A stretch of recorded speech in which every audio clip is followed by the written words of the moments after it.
Thanks for joining us for day 2 of Pax8 Microsoft Inspire. We've gone through a long 2 days, taking countless screenshots, taking notes, just so you didn't have to sit through it.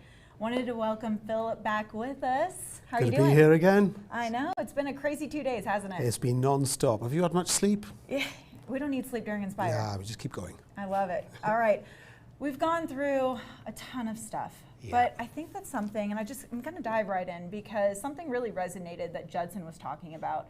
And we're actually going to pull it up. It's the FY23 principles.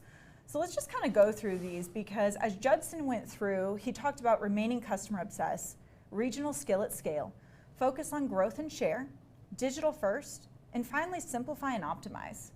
So Philip, when we talk about these different principles from Judson, is there anything that you say, hey, this really resonates with me?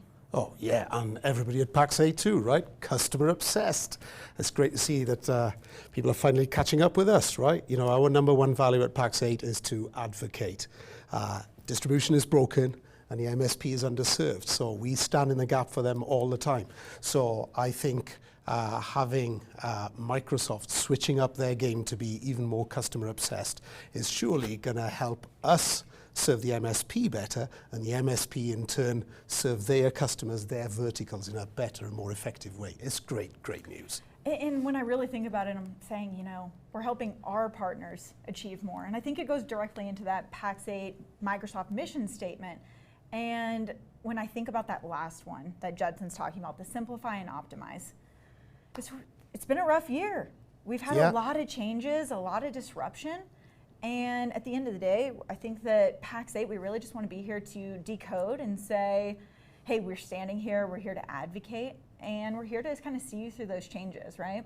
Yeah, and you know, talking about simplify and optimize, right? In every MSP business right now, they are trying to reduce their tech stack to have more effective products, and those same products, they're wanting to optimize them to Satya's words, to do more with less, right? And so in that same way, it's great to see, you know, a whole plethora of services that are coming that will allow the MSP to truly do that so that they can kind of stabilize and optimize and get more precision out of their business. Absolutely, and you see these standalone SKUs. You've got, you know, Teams Essentials, you've got Defender for Business, and they're kind of just lowering that bar of entry. Right. They're saying, very small business, please come in. Right. We want you to be a part of it, and let's get your foot in the door. Collaboration's key. And I think another one that really kind of stood out to me was going to be that digital first. What are your thoughts there? Look, nobody's going to turn around and switch off the internet one day and say, hey, that whole internet thing, it was a bad idea, let's switch it off. Yeah, just get rid of it. Yeah, we're out. Everybody back in. That's not going to happen. We're going to send group texts. In fact, it's going to speed up. Like, we have only just begun to switch on 5G. So, like, I've just got to be honest, that digital first one, that's a bit cheap because digital first is where the world is going, whether we all like it or not. It is. Yeah, hybrid first, cloud first, that's what the world's going to continue to be. I couldn't agree. And something else that we saw a lot of was industries. Right. So as we continue to just dive into industries, we're saying, hey, at Pax8, we're going to take a stance here. But I want to pull up the key takeaways. And as we go through this, Microsoft continued to mention that we're going to remain a partner-first company. We're going to continue to bring partners in. And the role in industry, where they're going to continue to enable. But I think that this last one here, we're talking about the expanded opportunity for the partner ecosystem. And as Philip, we talk about this all the time. As Pax8, we're leading into different industries. What are your thoughts as an MSP? Should they invest there? Look, at Pax8, one thing we do know is the MSPs that pick a certain vertical or specialize or get boutique in a certain area, they're the ones that are successful, right?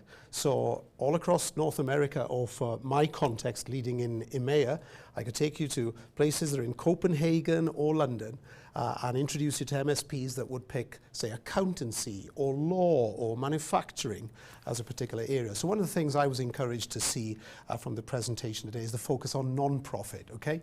And I'm going to look down the lens as I address the MSPs here. Non-profit does not mean no profit, okay? I love that. I love love that. I think if we serve the non-profit community, particularly around cybersecurity, that they're really struggling with, and there are key cyber attacks, as we'll hear from Dom and Matt and other people that talk about this far more knowledgeably than I, for MSPs that want to diversify into non-profit or retail or manufacturing and all the others that we saw, it's going to be really good news for them as they specialize more.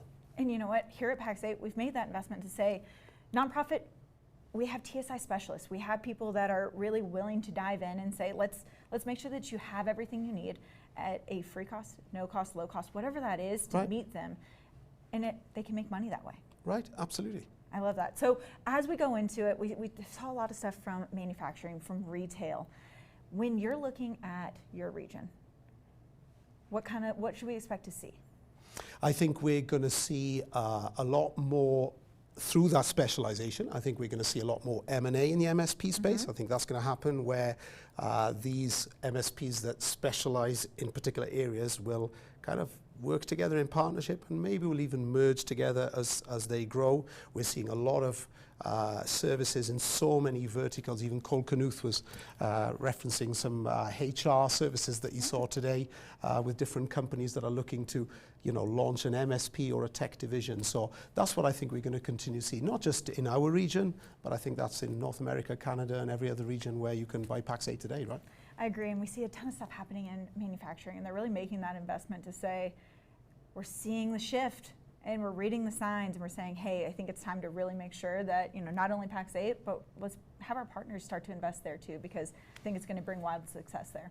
And I think the manufacturing opportunity is a big dynamics one as well, right? The whole replacing the ERP, the financing, invoices, all of that kind of stuff. So that's going to be an interesting space to watch, I agree. I thank you so much for being here. You've come a long way, so super appreciate your time, your team's time for coming in.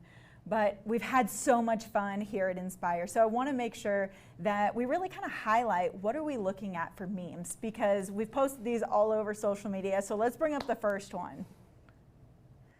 All right, we had to get the SpongeBob, we had to get Patrick in here. You should have seen us in our boardroom. Write that down, let's keep going. We had a ton of fun with this one. Hey, the penguins are fancy, okay? We got to get the hats on the penguins. We're ready to roll out. We got to explain what went down in Microsoft Inspire. Be a lot cooler if you were watching this right now. We've had a lot of fun. We've got our blogs. We've got these. Be a lot cooler if you were watching. I think you are, though. Now, you spent the past 48 hours hopefully feeling like this as our Pax8 experts came in and we're doing a lot of that heavy lifting, a lot of the decoding from enterprise to SMB for you. You might have looked like this, and I really hope that you didn't, because day one, day two, there was a lot of information, and we really want to just take it, make it easy, make it digestible. All right, this is the last one. People watching Inspire, they're waiting till the end of the day, peeking through those blinds, ready to rock and roll. With that being said, I want to welcome on Dom. Thanks for joining us again on day two. Thanks so much. It's great to be back. It's been Awesome. Another incredible day of Inspire. It's been a crazy week, hasn't it? I mean, we're just going to see a ton of stuff, but I also want to join in with Matt, because I think that you and him are going to have some really cool things for us to dive into. Yeah, we are. I even brought notes today, make it a little easier. Let's do it. And we're going to talk with Matt about a couple different topics. So let's dive right in. Matt, how you doing? Can you hear us?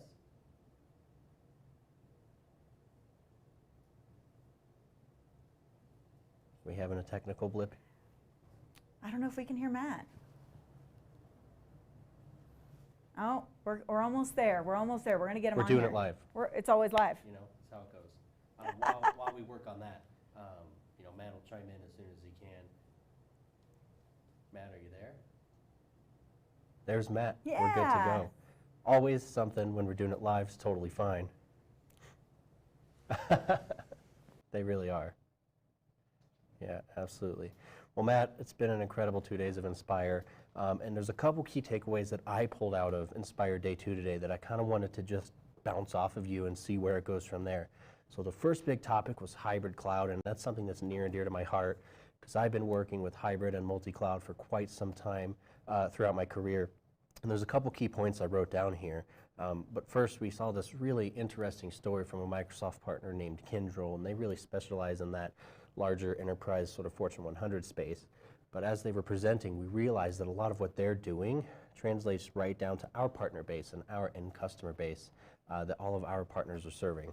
So they're really accelerating digital transformation through hybrid cloud, and I think that's a really important topic to keep in mind as we work through hybrid.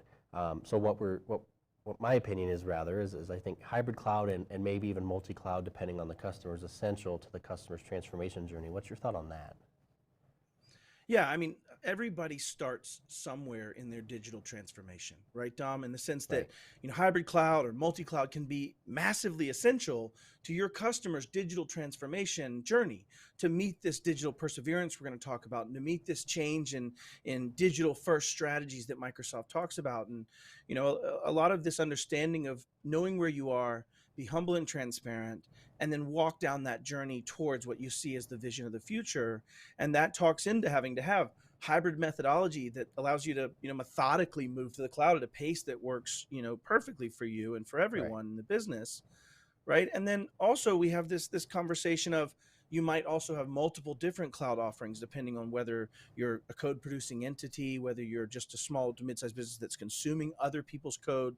And those different pieces can make it to where, there's several other pieces that came up in that conversation today, Dom, but it's critical to have hybrid understanding to be able to march from where you are in point A or C or Delta or whatever it may be to get to point Z, at the end, right? So and there is no one roadmap, and I think that's a point we should really drive home today is as you look at each of your customers or prospects, each of them are going to have different nuances about how they operate today, maybe how far down the journey they are.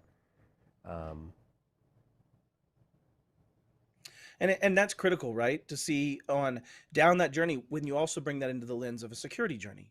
And as we start talking about digital transformation and the ability to also meet and secure those needs, that a lot of the technologies and offerings such as like Azure Arc, extra permissions management coming in the form of several different investments that they announced today, as well as the management through Arc of hybrid and multi-cloud environments, right? Even talking about the Google or AWS and those type of extensibilities as time continues to come.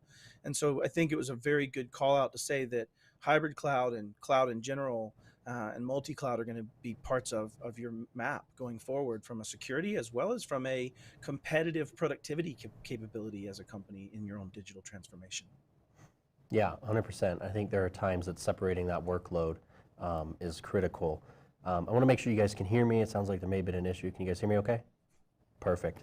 Again, we're doing it live, folks. Buddy. It happens. So the next thing I want to talk about is digital perseverance, and it's just a really cool talk track. Microsoft has a way of speaking, and particularly Satya and Judson and other leaders, about perseverance in the partner network and about dealing with changes, particularly over what we saw with the pandemic, but now moving into the endemic phase, as I believe our CEO called it, of how do we adapt. So there's a couple key sort of topics here that we should really touch on, and I'm going to roll back to Philip's "do more with less" in the Microsoft Cloud that he touched on from Satya, and that's a really powerful statement, and I think it can maybe be taken out of context, but for me it really means use the tools you have and maximize those tools you have. Yeah.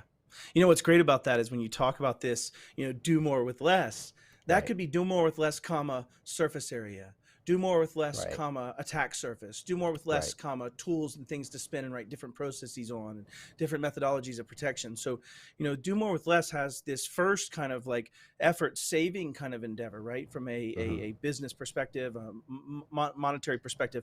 But in the same breath, you have this, if I have less footprint, back to Philip's point that he made earlier, was that if you have less tools in your stack as an MSP, then that means there's less processes I must write to protect it. There's less things I have to do to include it in my SOC 2. There's less surface area from a protection perspective. There's less tools to know about and pay for and deal with. And so the extent of this goes very deeply into the roots of cybersecurity. And I think the key takeaway is we're seeing ever more convergence in productivity and tool selection and what I use and what is my securable output? What is my residual risk? And so we're seeing this huge shift in digital perseverance, meaning let's use these concepts and let's solve the challenges of cybersecurity and future of work and attracting talent and supply chain challenges and sustainability all at the same time while trying to prioritize innovation. And really this digital perseverance concept, which I've read into quite a bit since I heard it on stage today, is really this movement of understanding that the technology has to be the source of the innovation, the source of the security, and the source of the capabilities first, to kind of point tongue in cheek back to Mr. Morgan's digital first mentality. But that's what this is enabling. And this is what digital perseverance means, in my opinion, as we watch this. Yeah, and I think too, and it's almost like we're reading from the same notes, Matt. It's crazy, but I think too, if we really look at where, I don't want to say the industry, because we talked about a lot of industries today, but let's say the segment, the SMB segment, right? Regardless of the industry you're in, for the most part, digital first is going to be the theme, right? And it's, for me, in my opinion, it's very much one of those, you have to get on the train or get off the tracks, right? Because I think this is where sort of IT is going. It's been going this way in the enterprise well over a decade. And now we're really focusing on SMB and getting them there and showing them the power of digital transformation and of being digital first. And one of those we touched on yesterday. We spoke a lot about Viva, employee engagement, employee experience.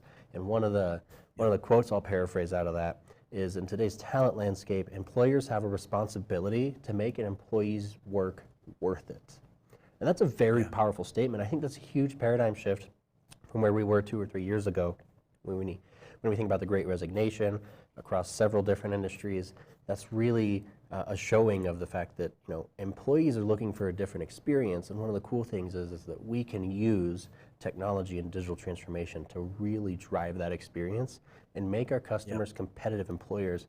Matt, I know you've experienced this firsthand, so I was hoping to get the 30,000 overview of the famous story from you got it, my MSP. marketing. Yeah, we had a marketing intern, and she was a master's degree in marketing, brilliant, probably top of her class. And she came in and she said, Matt, I was in an internship last year and I hated it. And I said, well, help me understand that. What is this piece you're talking about? She said, well, I had this VPN thing, and I had a V drive, and I had to find stuff in there, and she genuinely had never touched the surface of legacy tech debt and legacy server infrastructure and legacy models. She'd been in Google Cloud since she was in middle school, and she was in Microsoft products all through college and through her beginning of her professional career. And so the interesting part is, when we talk about future of work, it's not just about, will these employees be happy and can I make them fulfilled? It is, can I even attract them? Can I even bring someone into my archaic space? And that was made such a big difference in my heart, and to see it represented today in some of these conversations, it's very good to see that we're starting to understand that and drive forward and change the paradigm, as you said, Dom. Yeah, and it's very powerful, and I think it illustrates that we have the ability now to create secure. Secure is always top of mind, especially for Matt and I, but it should be top of mind for all of you. That is my call to action. If it's not, security should be your #1 priority. But when we expand outside that, we can keep things secure, and we can create very frictionless environments in which people get to do their best work. And the beauty of it is they can do it where, when, and how they want to. And that's always my pitch for digital transformation, is to create a frictionless experience regardless of how that employer operates. Like maybe you do come into the office, and that's great. Things work great in the office. I personally work some in the office, some at home. Right. Matt, you're in another state. Everything just works, right? The way you and I work together doesn't change regardless of where either one of us is sitting. And as you pitch that, this digital perseverance also allows for things like Viva to talk about the stats and how overworked Dom may be compared to Matt, and may be able to explain those connections and who's working with who. And as you see that kind of morph into this understanding of, the shift in paradigm to say, we care about you putting out quality work more than you care about you working. And I think that is, I think it's an empowerment aspect. I mean, to Microsoft's point of this being an empowering thing, you're saying to me that I can protect the space the same way, in the same place. I can find analytics and information about what my humans do, what their outcome is, what their production is, who they're working with, what those collaborative aspects are, but also what data can I lose and what are my insider threats and things.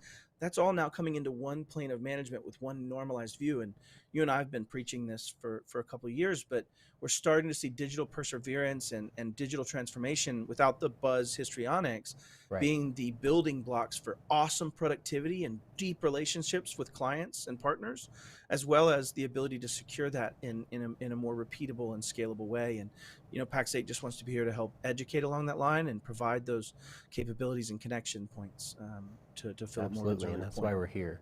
Well, Matt, that is about the time we have, but thank you so much for spending some time with me today to cover Inspire Day 2.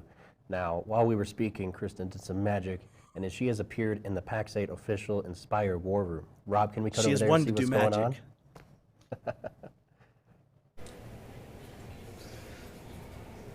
All right, so I have run up to the War Room. We have all of our PAX8 employees right behind me. They've worked so hard.